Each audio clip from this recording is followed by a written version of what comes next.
most obvious thing in the world, really. But what I mean is simply this, that we take the authors of the Gospels at their word and make Jesus the focus of our preaching as we teach what they've written.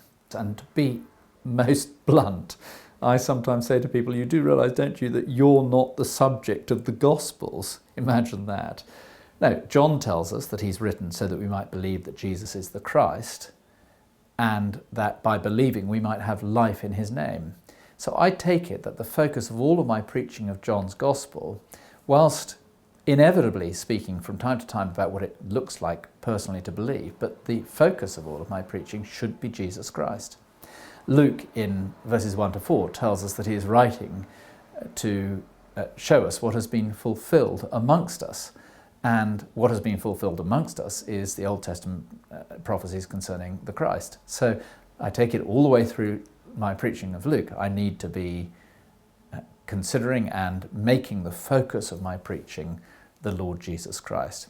Of course, there will be applications to me all the way through, but my observation is that too often we make the focus of our preaching the application to me rather than the focus of our preaching what the gospel writer is telling me about Jesus.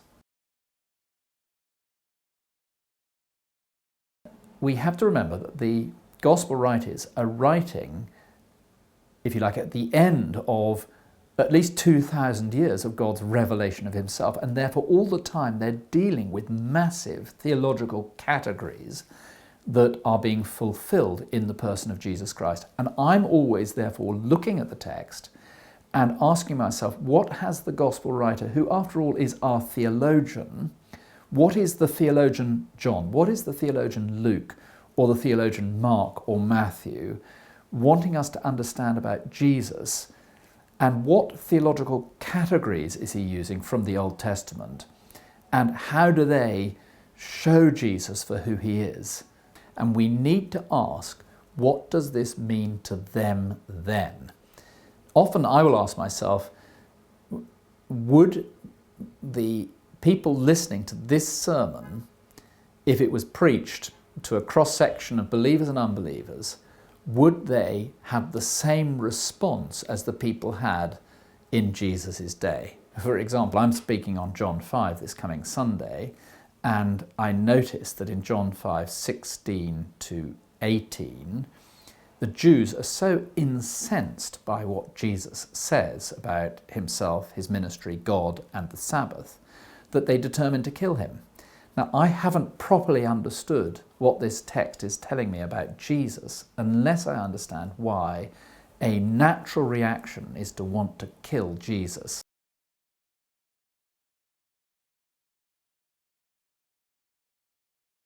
At surface level, this is an extraordinary miracle demonstrating the divine creative power of Jesus. But then when you notice in the text that John draws our attention to the fact that Jesus takes the place of the bridegroom, and that the master of the feast goes to the bridegroom and asks him why he hasn't provided enough wine, and we know as the reader that Jesus has provided the wine, you begin to ask yourself, well, how then does this demonstrate the glory of Jesus? Why, he is acting as the bridegroom, providing wine of extraordinary quantity and phenomenal quality in abundance. Now, that is a big theological category that is opening up there. And in John 2 through to John 4, Jesus is repeatedly presented as the bridegroom. And anybody who's read their Old Testament will know that we are looking forward to the coming of God, the bridegroom, to claim his bride. Isaiah 54, the Messianic banquet, Isaiah 25, pictures from Hosea and of the Messianic banquet in Amos. And so there are categories being laid out here by the Apostle John that raise our understanding of the Christ very, very substantially as we follow the direction that the author is pointing us in.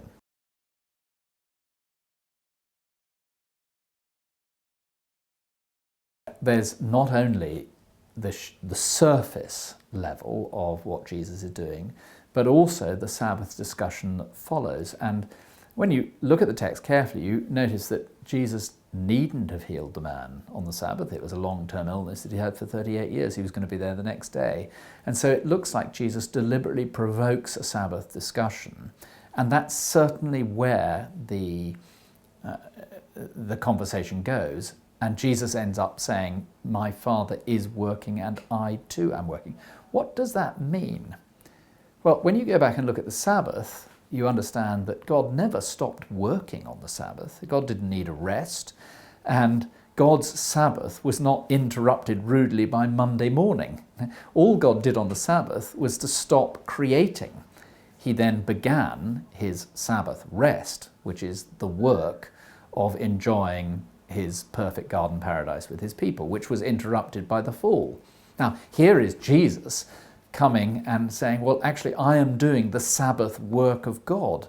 That is, the work to which the whole of creation has been looking forward, that creation has been longing for, the restoration of a relationship with God, which is what Sabbath was all about. Now, suddenly Jesus takes on a much bigger dimension as we begin to think theologically along the lines that the author has encouraged us to think.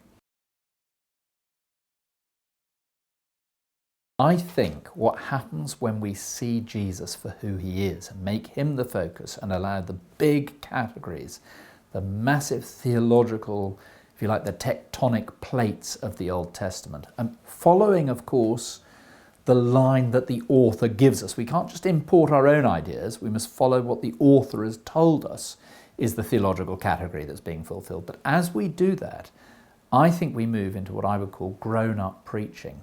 The sermon's not about little me and my Monday morning. The sermon is on a much, much bigger scale, who Jesus is, how he challenges our culture, our society, and then how we fit into it. So, of course, there's application to me. That, yes, it comes to me at the end, but as I begin to see that our culture would seek to murder Jesus if they realize just how radical he is and what he's suggesting, then our preaching raises a level, and it enables, I think, the congregation to stand tall as Christians on a Monday morning or on a Wednesday afternoon in the office or the hospital or the schoolroom or whatever, because they realize that Jesus is much, much bigger than just a little a helper for me to get me through the week. No, this is God himself, and all the vast categories of the Old Testament are being fulfilled in him. So it produces what you would call proper Christ-exalting preaching.